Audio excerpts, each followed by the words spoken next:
How to Create a Glitch, Monologues, Season 3, Chapter 3. This is the third episode of Season 3 of How to Create a Glitch in the Matrix Monologues.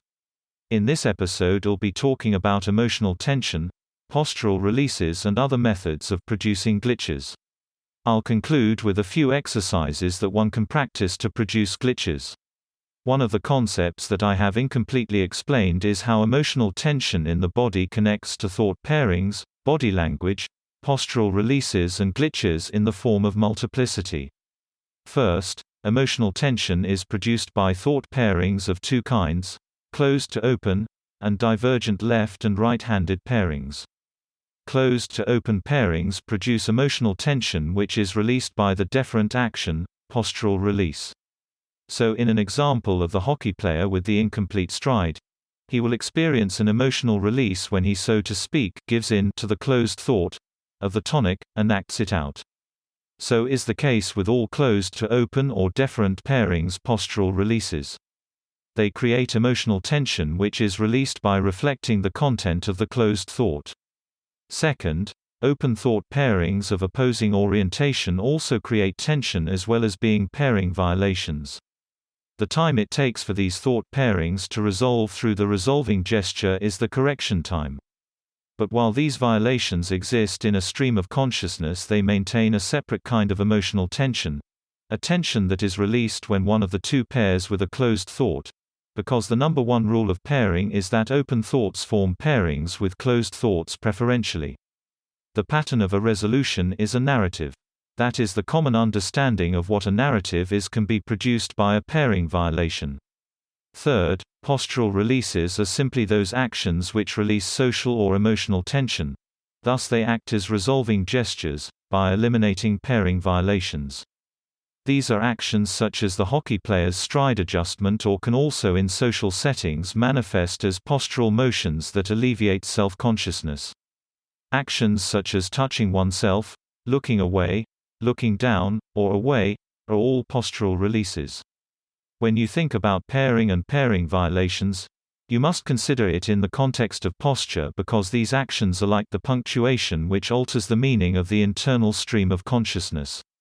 Fourth, as stated in a previous podcast, multiplicity is the perception of multiple versions of another expressing discrete meaning on multiple levels. When one thinks about multiplicity in the context of the above, one sees that if postural releases are resisted, the resolving gesture removed, the result will be the extension of the pairing violation into our perception. Thus, once we peel back the layers, it becomes possible to see the expressions of the distinct plates. Fifth, since we know that the resolving gesture eliminates the multiplicity, we can see that the plate to which it belongs is the source of the narrative formed by the implicated plate. Methods involving artificially producing and releasing emotional tension, as explained in a previous podcast, as well resisting postural releases, have the effect of creating glitches by eliminating the resolving gestures. This produces longer correction times, permitting one to experience longer duration multiplicity events. Method 1. The elevator method. In this method, the goal of the activity is to manipulate facial and emotional gateways by either preventing gateways from forming or creating them at inopportune moments. The ultimate goal of the method is to develop the ability to open and close the facial gateways at will. As explained previously, manipulating gateways can result in pairing violations occurring and thus glitches as a result. The mechanism for this again is that artificially maintaining a gateway when ordinarily it would be closed due to a dialectical open thought pairing, has the effect of permitting that pairing to continue to subsist while the gateway remains open. It also permits further dialectical pairings to occur until the pairing violation is resolved and the gateway closes. I called it the elevator method because most people in the elevator will avoid eye contact at all costs, and in fact, eye contact with any object which might cause self-consciousness or discomfort to those around them. In this example, we are talking about people who are strangers and have no desire for social contact. Imagine for a moment during the daily social contacts that populate your day, you were to be, in the moment, stuck in an elevator with that person. Now, Imagine developing the skill necessary to maintain this elevator mode while still socializing and doing any of the myriad things that you must do with other people every day. Now, if you can imagine this for a moment, that as you master this skill, you find you can now identify the moments when eye contact is least opportune. Try to see if you can maintain elevator mode, interspersed with deliberate intentional eye contact. Once you are able to keep elevator mode in constant motion, permitting you to maintain an entire social exchange without for a moment an awkward moment or pause, while the whole time keeping your eyes in motion, or looking at the background, or otherwise occupied, and you have the beginning of the skill necessary to prevent facial gateways from forming. If you succeed in perfecting this method, the first thing you will notice, especially if you produce pairing violations, are a second, third, fourth and fifth level of communication arising from each of the spatial plates. You may then see multiplicity if you combine mirroring and pairing violations. Method 2. A man's reach is further than his grasp.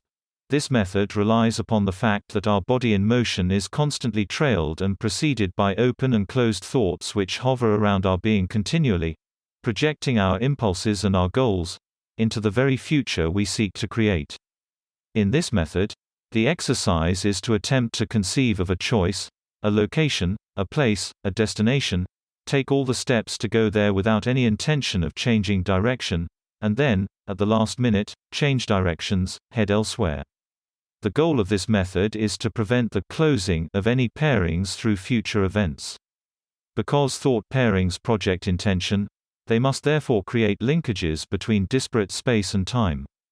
They must in a way link together two completely separate places and completely separate times, so they are adjacent.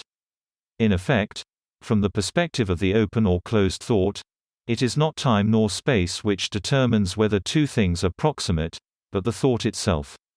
In this case, if you are successful, as in no thought precedes your choice to change destination, then you might see lights which seem to react to your presence, or you may see people doing things that doesn't make any sense, or saying things that do not make any sense. If you encounter people in your detour, they may blurt out absurd things which make no sense in the context. Method 3. Looking backwards. By undermining the natural progression of open thought gateways to closed thought gateways, one exposes the sinews of the link. In practice, what this means is that the assertive thoughts must be reversed or resisted. Each change in technique, no matter how minute, in any goal-directed event are the result of these closed gateways. So, with a careful attention, these actions can be ironed out, in time, with practice. Now, it may seem counterproductive to undermine the process of improvement, and indeed it is, but in this case, the goal of the action is different than the goal of the activity. By reversing carefully every change in technique, one can eliminate the closed pairings that anchor a person to a particular plate. Imagine that we are now talking about 5 different versions of two people playing this game. Each version expresses a different assertive thought. Each assertive thought creates a distinct closed gateway. Each version creates a subtle but noticeable change in the behavior of the less advanced player. In multiplicity, we see that all these subtle changes are expressed, but we do not observe all of them, only the resolving thought, the gesture which resolves the conflict in meaning. Now, if we eliminate the resolving gesture, if we peel back the layers of our identity in its fluid motion, we see the many potentialities. Bottom line, eliminating the gradual shifts in the way we do everyday things undermines the inertia of others' thoughts, unweaving our identity from the commonality which preserves the uniformity of experience. That's the end of the podcast for today. Thanks for listening. If you enjoyed it, please like, comment and subscribe.